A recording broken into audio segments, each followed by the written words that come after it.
Welcome to Inspiration and Transformation from the Banks of the Ganga with Sadhvi Bhagawati Saraswati, an American sannyasi living at the Parmarth Niketan ashram in Rishikesh, India. Sadhvi is president of the Divine Shakti Foundation, a charitable organization bringing education, vocational training, upliftment, and empowerment programs to women and children. Sadhvi is also Secretary General of the Global Interfaith Wash Alliance and Director of the world-famous International Yoga Festival. Join the musings of an American sannyasi as Sadhvi shares the wisdom and teachings of her guru, His Holiness Pujya Swami Chidanand Saraswatiji.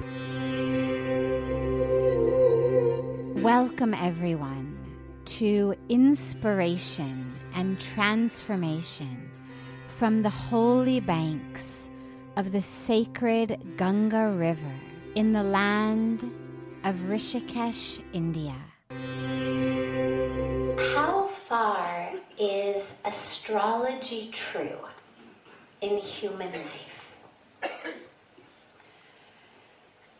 In the Indian tradition and in so many other traditions, there's a large emphasis on position of the stars, position of the moon, and there's one camp that won't cook breakfast without checking with their astrologer to find out what the most auspicious thing to cook is or time to cook. There's another camp that says this is rubbish, it doesn't make any sense. The truth actually falls somewhere in between. If you think for a moment simply about high tide and low tide in the ocean. What causes high tide and low tide in the ocean?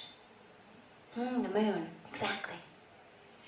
Simply the gravitational pull between the moon and the earth is what changes all of the water in the ocean. It doesn't create just one little wave. It actually shifts, God knows, how many millions of gallons of water from one place to another place. That's a very strong pull. Now, for all the doctors or scientists in the audience, approximately what % of the human body is water? 70, 75, depends on how old we are. Anywhere between 60 and 90. So the water in our body is much less than the water in the ocean. If I have a bucket of water, if I'm going to take a bath and I fill my bucket and I push it just like I pushed that glass, what's going to happen to it? It'll barely move, right? It'll shake a little, but barely move. It certainly won't spill the way the glass spilled. Now, if I've got a swimming pool, and I push on the edge of my swimming pool, is it going to budge? No. And if I push on the sand at the beach, is it going to move the ocean? No. What if we all pushed on the sand at the beach together? Would we be able to move the ocean? No. So why? Why can me, barely doing anything, spill the glass in my cup and all of us together can't make the water in the ocean move? Because there's so much more water there. So what it makes us understand in our lives and our own bodies is the amount of water in our body is somewhere between the amount in this glass and the amount in a bathtub, depending on how big we are and how much we weigh. But it's not that much. And if the pull of the moon is so strong to move all the water in the ocean, clearly it's going to have an impact on the water in our own bodies. It would be absurd for us to say, this pull is strong enough to move the ocean, but it has no impact on me. So what we know is, yes, we are impacted. We are magnetic creatures. We respond to frequency. We respond to energy. We have electrical impulses. We absolutely pick up energy in the world around us. the fluid in our body responds. So whether it's the moon, whether it's the position of the planets, all of that, what we're looking at is literally a gravitational, energetic pull that is exerting different influences on us. There are absolutely times, like if you're going to go swimming, it really helps to know when it's low tide or high tide. It's much more safe and auspicious to swim when it's low tide than when it's high tide. If you want to go look at starfish and sea anemone in the ocean, you're going to want to wait for the tide to go out so you can see them. In the same way in our lives, it's helpful to know, metaphorically, when there's going to be a low tide or a high tide in our lives. When there's auspicious times, when there's challenging times, when there's going to be a metaphoric tsunami in our inner world. When it's safe to do certain things, auspicious to do certain things, dangerous to do other things. We're not only made up of water. There's a lot else to who we are, physically, emotionally, spiritually. And that's where our free will comes in. So astrology plays a role in the foundation, but our free will, how we act, what we do, is even more important than that. So we use astrology to understand high tides and low tides, but we don't get stuck with it. We don't let it determine our lives. We understand that the power of our free will, the power of our own buddhi, is just as strong. And we use that. You're listening to OTR-FM, part of the IOM radio network. Being a radio host on IOM FM allows you to build your show on a rich platform with the power of the internet to fulfill your outreach goals and connect with a very specialized and global online audience, unlimited by time and distance. OMTimes Radio will provide you with web relevance, a recognizable conscious brand, and with the standard of excellence that has accompanied every single Circle of Hearts Radio is a sanctuary on the airwaves. Join me, Grandmother Elia, in the circle on Sunday 2 p.m. Eastern as I share information to both enlighten and nourish your soul. Hi, this is Christina Ricci with RAIN. Every 2 minutes, another American is sexually assaulted. If you or someone you know has been sexually assaulted, you are not alone. Help is just a call or click away through the National Sexual Assault Hotline. Please call 1-800-656-HOPE, that's HOPE, or visit RAIN.org, that's RAINN.org. Brought to you by RAIN and this station. Welcome back to Inspiration and Transformation. I'm so glad to have you all back here with me. If someone has cheated on you, a spouse, a loved one, a friend, first of all, how do you deal with that? How do you deal with betrayal? And then on a more philosophical level, what's the karma for the person who cheated? If we say that people get their karmic fruits or their karmic desserts in this life, does that now mean that someone's going to cheat on him or her, or how does that work? Before we worry about what happens to the person who hurt us, let's just talk about the betrayal itself, because the rest is really sort of in God's hands. We'll come to that. But at the moment, what's most important is, how do we heal? Yes, on some level, it's soothing to try to picture those who have harmed us and hurt us suffering similarly. in terms of the law of karma, but that's not ultimately the highest goal of where we're going. Ultimately, let's talk about what happens to us when we've been cheated on or betrayed. First of all, the most important thing is to remember it's not your fault. People who cheat will always say it's your fault. If you just were giving me what I need, what I want, if you were better in these areas, more in this areas, righter for me in those areas, then I wouldn't have to cheat. And whether they say it verbally or whether it's just implied in the situation, either way, that's the message that most of us internalize, is I was cheated on because there's something lacking in me.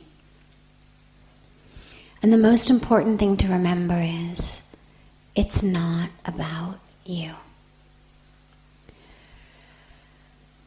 When people cheat and betray us, it's always about them. That doesn't mean that we may necessarily spend the rest of our lives with our childhood sweethearts. I mean, I can look back on being a teenager and remember the boy in high school I was head over heels in love with, and in my mind he was my soulmate and we were going to be together forever. And the minds and the hearts of particularly very young people tend to be very, very full and very enthusiastic and very emotional and very connected.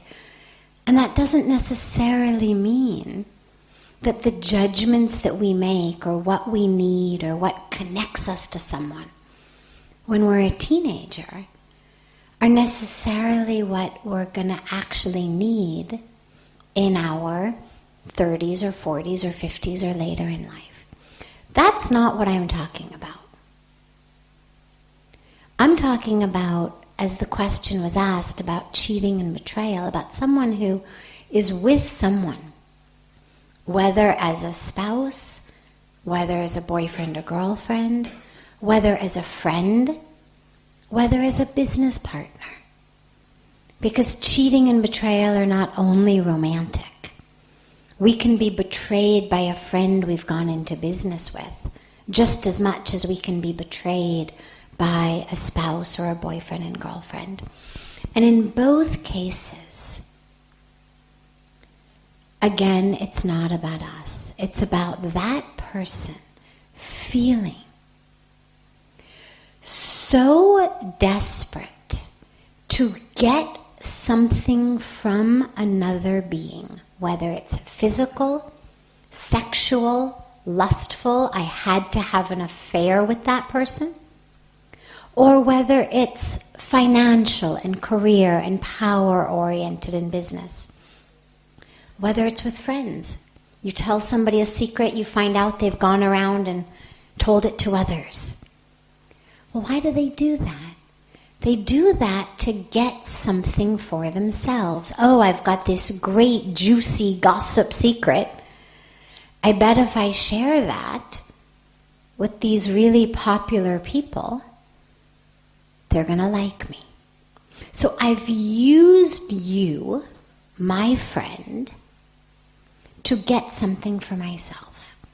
And again, whatever it is that we're looking for, whether it's physical, sexual, financial, careers, social, whatever it is, people who cheat on others always do it simply because within them there is a desperation to get something else that they need to cheat on that person in order to get.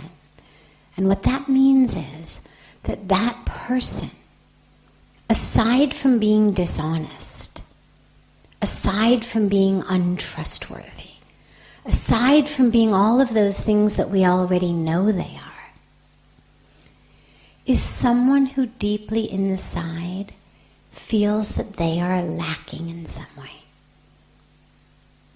Whether I believe that having sex with someone other than my spouse is going to somehow make me feel better, whether I believe that cheating on my business partner to get more money is going to somehow make me more successful, whatever it is, it's due to a sense within me of lack, of scarcity, of emptiness, of unworthiness, that I need to use someone else to feel better about myself.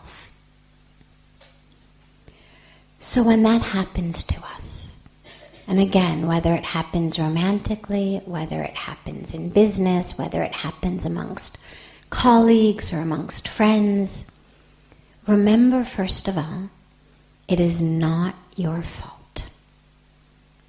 No one is driven to cheat because their partner is not pretty enough or handsome enough or sexy enough or whatever, all the nonsense that we tell ourselves in our mind. The only reason someone is driven to cheat is because they inside themselves feel that they are lacking. And the person with whom they are cheating, with whom they are having an affair, fills on some level an emptiness that they experience inside. That's the first piece. The second piece becomes, okay, so we know it's not about us, it's about them. Now what? Well, now what varies from situation to situation. There's no right answer to now what. Some people may decide to leave the relationship.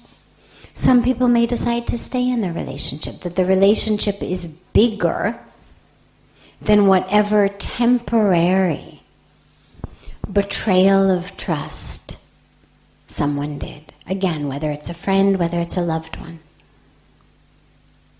You tell someone something, they told someone, they betrayed your trust, but maybe you've been friends for 30 years, they've been your best friend since childhood, you realize, okay, they shouldn't have betrayed me, but I'm not going to ruin the relationship over it. Or you've got a really good marriage, for whatever reason, in a time of stress, in a time of drifting apart, a spouse had an affair, wasn't right. It's going to take some work to repair the relationship, but you may look at the relationship and say, you know what? Our marriage is bigger, is deeper, is worth more than just this one night or one weekend or 1 week event. But there's no right answer to that. There's no answer that I, sitting here, can tell you, yes, you should forgive, no, you shouldn't forgive. Yes, you should leave, no, you shouldn't leave. It depends on the individual situation. But what's most important, whether you choose to stay in the relationship or not, is we have to forgive. We have to let go. Even if you choose not to keep the relationship, you have to let go. Otherwise, and this brings us into the karma aspect, otherwise what happens is we literally spend our lives being the jailer of that person. You are a cheat. You are a liar. You betrayed me.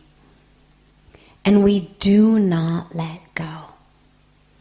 And in our minds, the tragic part is in our minds we don't let go because we need them to feel really bad. We need them to repent more than they've already repented. We need them to hurt and suffer more than they've already hurt and suffered because they've caused us to hurt and suffer. And in some sort of warped corner of our brain, we believe that by withholding our forgiveness, we're going to manufacture repentance in that person. we're going to manufacture deep regret in that person. And it never happens. The only one we keep hurting is ourselves. So we have to forgive. It doesn't mean it's okay. It doesn't mean we say to them, yeah, sure, go out and do it again next week. It doesn't even mean that we may decide to stay married to them or stay friends with them or stay business partners. But for our own spiritual growth and for our own peace in life, we have to forgive. Whatever someone has done to us. They've cheated us, they've betrayed us, they've abused us, they've abandoned us. We have to forgive. Not because, and this bears repeating, not because what they did was okay. Forgiveness does not mean we condone the action. Forgiveness simply says, I refuse to be chained for the rest of my life to what happened. If I don't forgive, what I'm saying is, take this chain, attach it to my gut, to my heart, and then attach it, not even to that person, but to the act that they did. Because chances are they also did a lot of nice things in their life. But we're not attaching the chain to that. We're attaching the chain to the act of betrayal, to the act of abuse, to the act of abandonment. And we're saying, I am going to go through my life chained to what just happened. And wherever I go, like prisoners, like slaves, I'm going to carry at the end of that chain this very, very heavy weight. And we believe in illusion that that is actually making the other person repent. But it's not. People move on. Think about all the times in our life that we've hurt someone else. Is there anyone sitting here who hasn't ever hurt someone else? I mean, can any of us really look at our lives and say, I've never hurt someone? We may never have done it purposely. But all of us at some point in our life, knowingly, unknowingly, purposely, not purposely, have hurt someone else. But we move on. Doesn't mean we feel good about it. Doesn't mean we want to do it again. But we're able to move on. The person who betrayed you will move on. The person who cheated on you will move on. You attaching this chain with a weight to your gut so you can't eat, so you get sick, to your heart so you can't love and you can't trust. Not only them, but you can't trust someone else. Hurts no one but yourself. So we forgive simply to cut that chain out of our own hearts. And then lastly, it brings us to the question of karma. They're going to get their karma. We don't have to have this chain in order to make sure they get their karma. The law of karma is scientific. Whatever we do, there's a repercussion. It's not like the, code of Hammurabi, the eye for an eye, tooth for a tooth. If I betray you, somebody's going to betray me. It's not exactly like that. It's not exactly like a boomerang that I send out and it comes back with equal force. But there is a very specific repercussion to every act. And if what I do is cause pain to another person, I'm going to get that. I'm going to get that pain. May not be exactly the same way, but I'm going to get that type of pain, that sense of my heart being broken, that sense of being betrayed. Because that's the law of karma. But the law of karma does not require us to keep its books. Until and unless God comes down to any of us and says, could you do me a favor? I'm really busy right now and things are just slipping my mind. Would you mind keeping the books for me? Until and unless that happens, the law of karma is pretty perfect. It's also very scientific. So it doesn't need us to do it. Just like if you plant an apple seed, you don't have to stand there and keep reminding it, remember you're an apple. Remember you're an apple. Remember no oranges. It's an apple seed. Of course it's going to become an apple tree. And when someone has planted that seed of karma, they're going to get the fruits. We don't have to stand over it and make sure that it bears the right type of fruit. Pujya Swamiji gives a beautiful example of this. He says, that person is already in jail because of what they've done. They were actually already in jail before they did it. That's what made them do it. People only hurt us when they're already in pain. So they were already in jail, now they're in jail because of what they've done.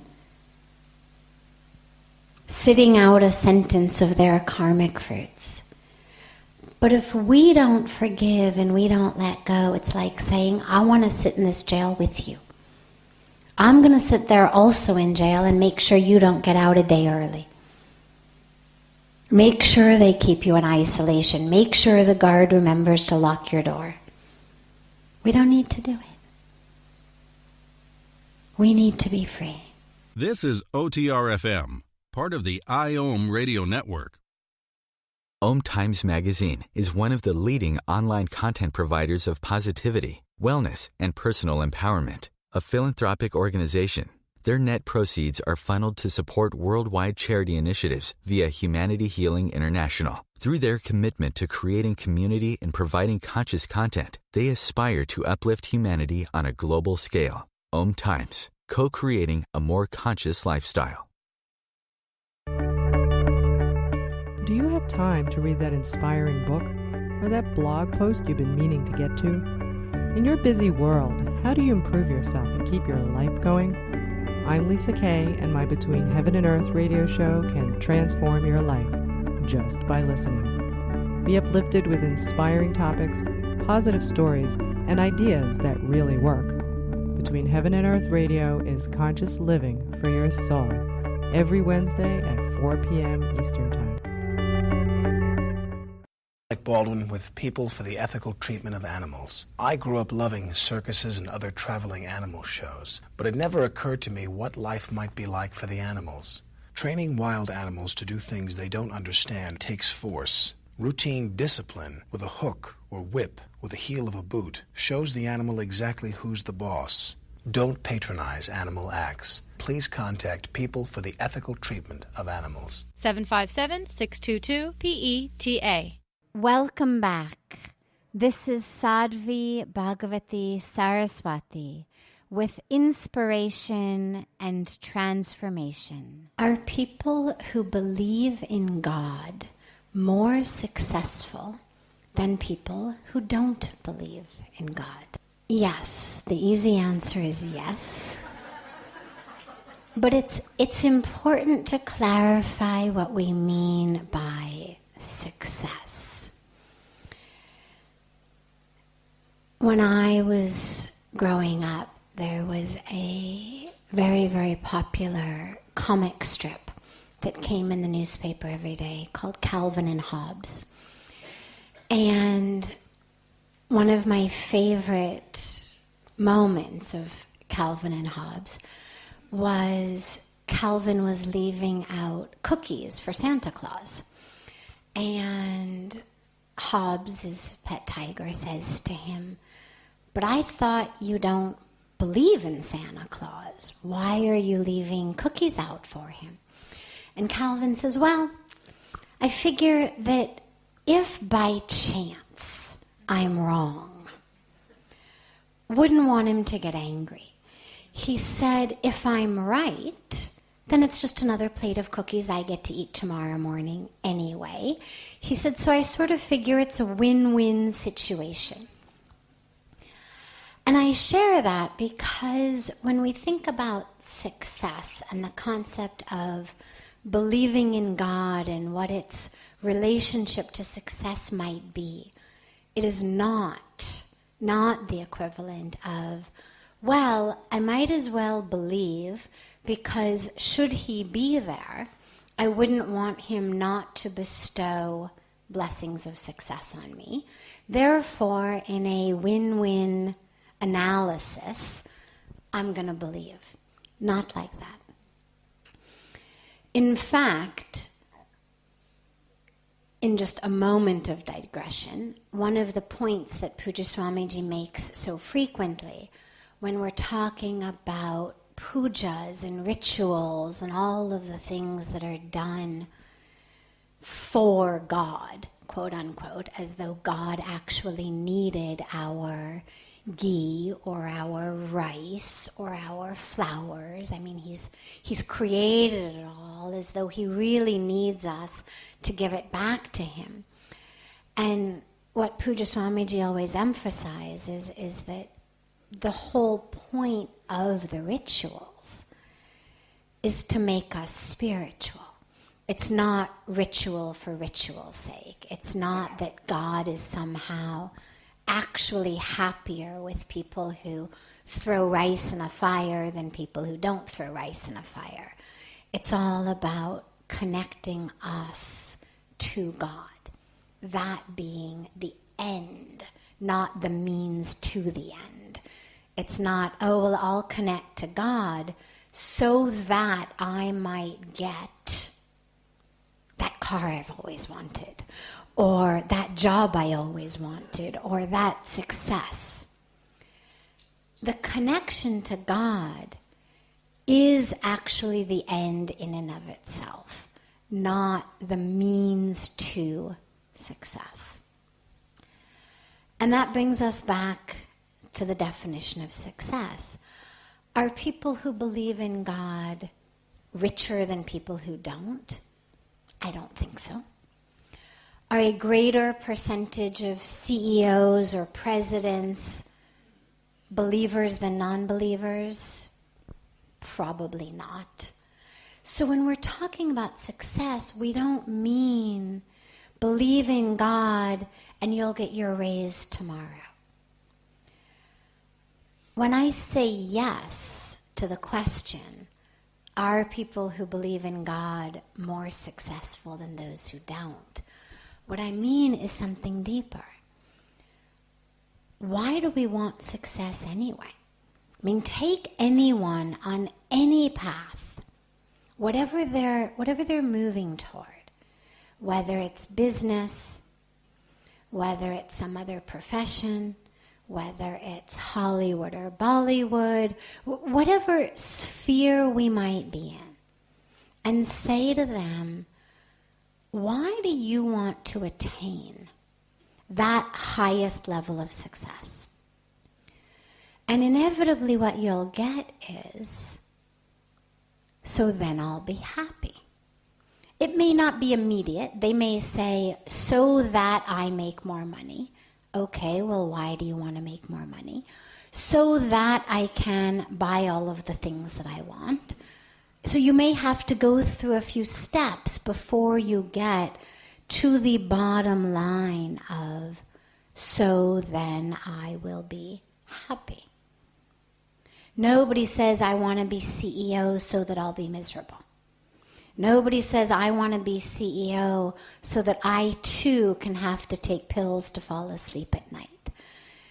It's, I want to be that because then I'll have the power. Well, what do you do when you have the power? When I have the power, I'll get to make the decisions I want to make, and then I'll be happy. So it all eventually boils down to, and then I will be happy. Now, what we do know is that people who believe in God are healthier emotionally. We know they're healthier spiritually, obviously, but actually healthier emotionally, healthier psychologically, and therefore, by definition, happier than people who don't. We also know that they are healthier physically. And if you've ever been sick, even if in general you're a pretty happy person, being sick tends to put a little bit of a damper on your happiness, at least temporarily. Even if it's just a cold or a flu. I know so many of us get it, and we may be very, very independent, very, very self-sufficient. You get a little fever and suddenly it's like, Mom, like who's going to take care of me? And so even just a tiny, tiny little blip on the health radar is enough to send many of us into that not quite as happy as I could be moment. So we know that people who have faith, and I'm saying this literally from a scientific standpoint, they've done lots of research at places like Duke, Dartmouth, Princeton, top universities in the West, on literally how people who are religious, who are spiritual, who have faith in God, actually are healthier, actually live longer, actually have a much, much lower rate of illness, of disease, of a second heart attack, of all of these markers that the different institutions and hospitals have used to judge. So what we know is that belief in God, and no, it doesn't matter what name, what form, how you connect to God, what religion you have, all that matters is that you are connected. Being a member of your church or of your temple or of your synagogue isn't enough. It doesn't provide any inoculation against any of the illnesses. You've got to actually go. You actually have to show up. So on the real markers of success in life, our happiness, our level of contentment, our health, our relationships to ourselves, to each other. We know that people who are spiritual do much better. And the reason for that, it's not that somehow belief in God is, the best multivitamin and it just, it gives you more than vitamin C gives you or is somehow a tonic. What it is that stress, emotional stress, psychological stress, fear, anger, longing, a sense of not having what you want in life. This is the stuff that misery is made of. And when we are deeply connected to God, and again, it doesn't matter by what name or form we connect with the divine, when we're deeply connected, it's like an anchor. Things happen in life. The waves go up and down. But our boat doesn't go up and down because we're anchored, we're grounded, we're connected into something that is much deeper, much fuller, much more fulfilling than the raise we got or didn't get, the promotion we got or didn't get, the insult that someone said to us or didn't say to us, the traffic, the rudeness of the lady who checked us out. All these things that tend to make most of our moods go up and down And therefore our adrenaline levels go up and down. And therefore our emotional, psychological, mental, physical health go up and down. That stuff doesn't do it to us anymore. Because we're so grounded in something deep. It's like we always talk about the waves on the surface of the ocean, and how if you stay on the surface, inevitably your life is going to go up and down. But if you connect deeply, if you go down into the depths of the ocean, you're not impacted by what's going on the surface. And in the same way, it's not that spiritual people don't get fired. It's not that spiritual people get all the raises or promotions, or that somehow traffic parts like the Red Sea for people who are spiritual. It's that it doesn't impact us inside in a way that impacts our level of joy and peace and contentment. And that therefore we don't judge our lives like that. I'll end this question just by sharing a beautiful teaching from a wonderful, wonderful divine saint who used to live just across from us in Rishikesh and unfortunately passed away last year. But he always said, the definition of success that really matters has nothing to do with how much you make, what your job is, what part of town you live in. The only definition of success that matters is how you respond to the inevitable times when the universe does not act the way you think it should. Success is how you respond to the inevitable times when the universe does not act the way you think it should. And the only way to have control over our responses is through spirituality. It's not about willpower. It's not about discipline. That's behavior management. I mean, really, you want to go through 80 or 90 or 100 years of life trying to enforce behavior management on yourself? Don't yell, don't get upset. I mean, you could do it. It's certainly better than yelling and screaming. But it's not the highest possibility. Don't punch a hole through a wall. Don't beat that person. Don't slap them. I mean, yeah, we could do that. But ultimately, wouldn't it be nice to not even have the instinct to punch our hand through a wall? Wouldn't it be nice not even to have the instinct to slap somebody or to yell? So it's not just a matter of this, death grip of willpower I have over my own impulses, but that I don't even have the impulse anymore. It's like when you first become a vegetarian, for many people, for some of us it's purely visceral, but for many people it's a decision that they make because they know it's the right moral and ethical decision to make. But for a while, they have to literally keep reminding themselves and holding themselves to, don't eat the meat.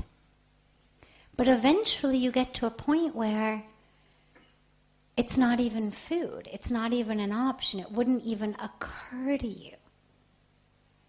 Those options stop being even options, and you don't have to use your willpower to not order the hamburger. You don't even think about it.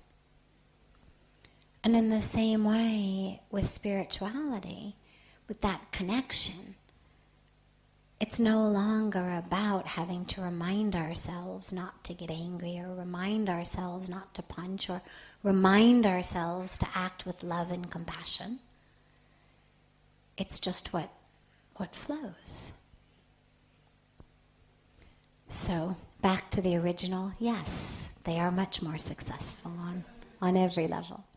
This is OTR FM, part of the IOM radio network.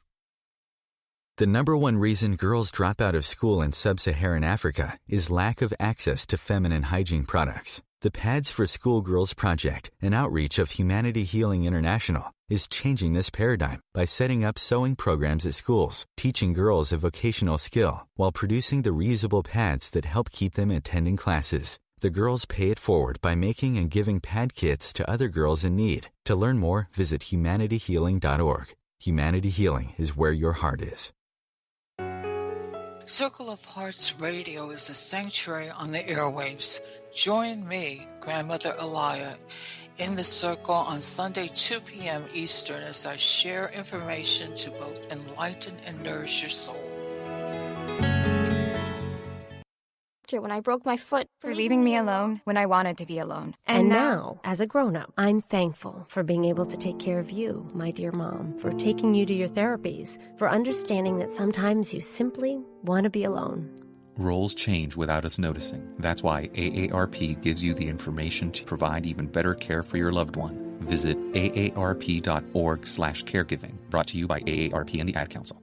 Welcome back. This is Sadhvi Bhagawati Saraswati, and thanks for coming back and joining us for more of inspiration and transformation. He said, I feel such a heightened vibration being near Pujya Swamiji. Oh, what's causing that? Is that surrender?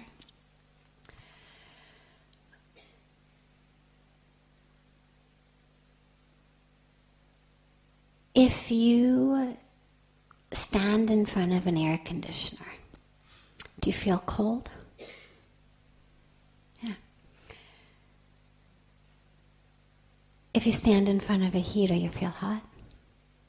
Now, your surrender to the cold air or your surrender to the hot air compared to doing this obviously makes it able to impact and run through the body more, but it's not required. All you have to do is have your sensory neurons functional.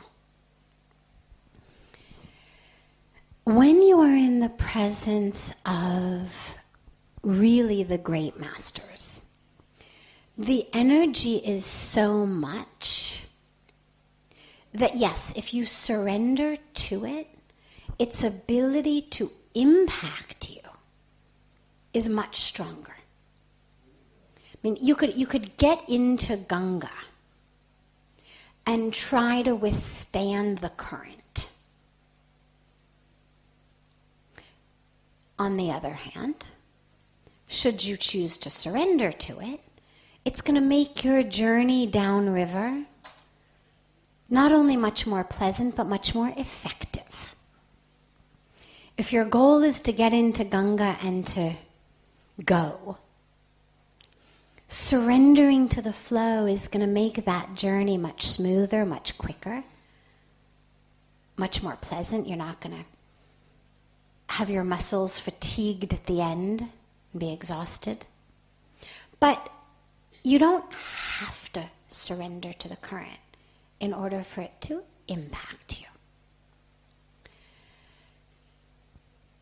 The enlightened masters have, everybody is energetic. We're all energetic beings. If you look at any of us, we look very solid. We look like we're just flesh and bones and muscles and skin. But if you look at any of us under an electron microscope, what you're going to see is whirling electrons. We're all energetic. There's now incredible new research showing that they actually can do a brain scan with a machine that's not even touching your head. Most of us think of a brain scan where they hook up all the electrodes and then you get to see your brain waves. Well, imagine the exact same thing except the electrodes aren't touching your head.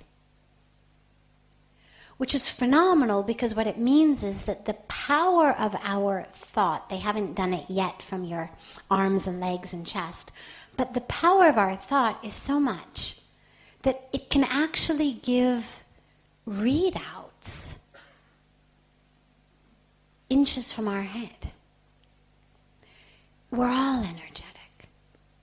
We all are emitting frequencies, which is why in each other's presence, I mean, aside from the enlightened masters for just a moment, in different people's presence, we feel differently.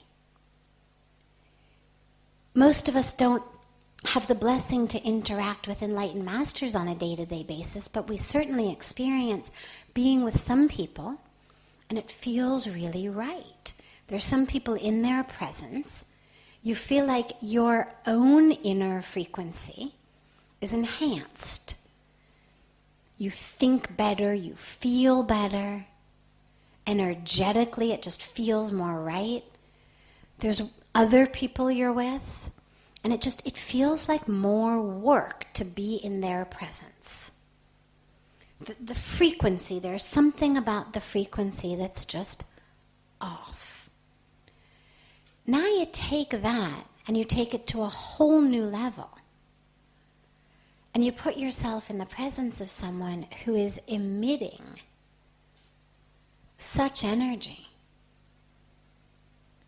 that, yeah, of course, I mean, since we're energy and we're whirling electrons and we're frequency, that which is coming at us is impacting us.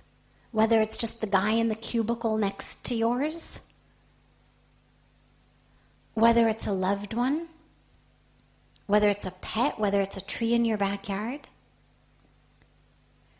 But then when you take it with the masters, it takes it from that element of simply sort of good vibrations, bad vibrations that we talk about, to actually the spiritual equivalent of standing in front of an air conditioner or standing in front of a heater or being in a river with a current.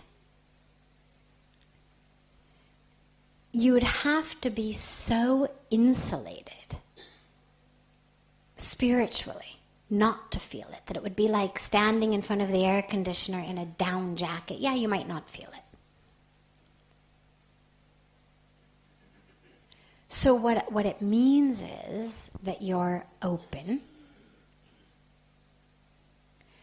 And if you can also muster the surrender, then what it does is it takes that experience of feeling the energy and actually allows it to change you. It's one thing to just be in its presence. It's another thing to actually let it impact you and actually let it change you. And that's ultimately what the whole point is. This brings to a close this hour of inspiration and transformation. Thank you so much for joining me. I'm so glad to be together with you all each week. And I look forward to being together again next Thursday, same time, on OMTimes Radio.